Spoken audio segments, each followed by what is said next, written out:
Hello bachcho, let's see the question. And the question is the concentration of Ag plus ion in a saturated solution of Ag2C2O4 is 2.2 into 10 power minus 4 mole per liter is given.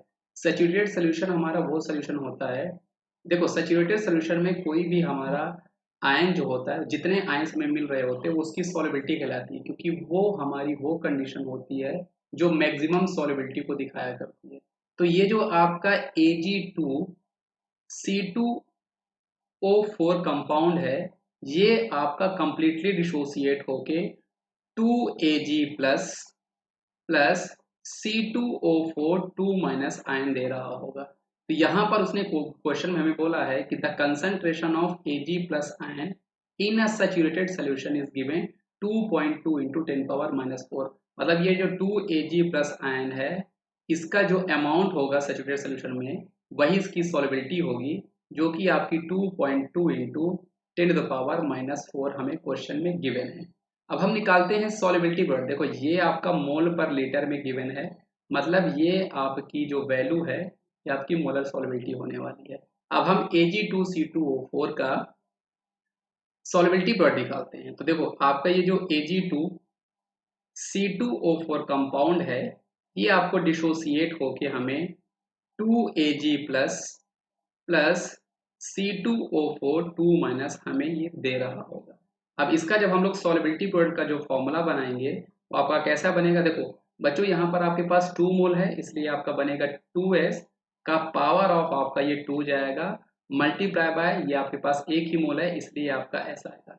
लेकिन बच्चों यहाँ पर आपको ये पता होना चाहिए कि यहाँ पर जो हमें सैचुरेटेड सोल्यूशन में जो हमें Ag प्लस आयन का कंसंट्रेशन मिला था, यही एक्चुअल में इसकी सॉल्युबिलिटी है।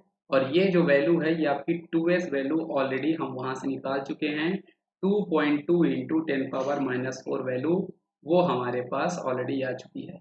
तो कहने का मतलब यहाँ पर ये जो आपका s है, इसकी वैल्यू हमारे पास क्या होगी, ये s की जो वैल्यू होगी ये एक्चुअल में 1.1, मतलब s की वैल्यू यहाँ से आपकी कितनी आएगी, डिवाइड बाय 2 करोगे तो 1.1 इंटू 10 पावर माइनस 4 आने वाली है। यहाँ पर आप वैल्यू रखो, इसको सॉल्व करो, आपको यहाँ से आंसर मिलेगा। तो फाइनली सॉल्व करने पर 2s हमारे पास कितना है, 2.2 into 10 to the power minus 4, इसका हमें स्क्वायर करना है, मल्टीप्लाई बाय हमारे पास यहाँ पर s है, और s की वैल्यू हमारे पास कितनी है 1.1 इंटू 10 पावर माइनस 4।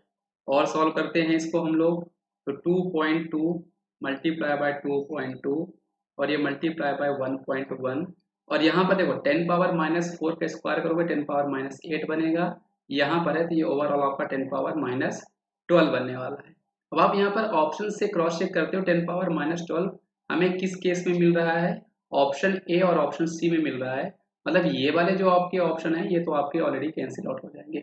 अब आप इसको क्रॉस चेक कर सकते हो। देखो अगर हम 2.2 से 2 को मल्टीप्लाई करेंगे तो 2 मल्टीप्लाई बाय 2 ये आपका ओवरऑल मतलब 4 के नियर अबाउट आ रहा होगा, 4 से थोड़ा ज़्यादा, उसमें 1.1 करोगे तो इसका चांसेस है ये नियर अबाउट 5 के करीब पहुंच रहा होगा। इसलिए एक्चुअल में इसका जो ऑप्शन नंबर सी है वो हमारे पास सही जवाब हो जाएगा। तो ऐसे जो क्वेश्चन होते हैं यहाँ पे कैलकुलेशन जो होता है हम लोग कभी राउंड फिगर करके भी कर सकते हैं, उससे सॉल्व हो जाता है। ये कैलकुलेशन करने का तरीका होता है जिससे आप फास्ट और जल्दी रिजल्ट मिल पाएगा। आई होप आपको ये कैलकुलेशन करने का तरीका पसंद आया होगा, ये क्वेश्चन आपको समझ में आया होगा। थैंक यू बच्चों।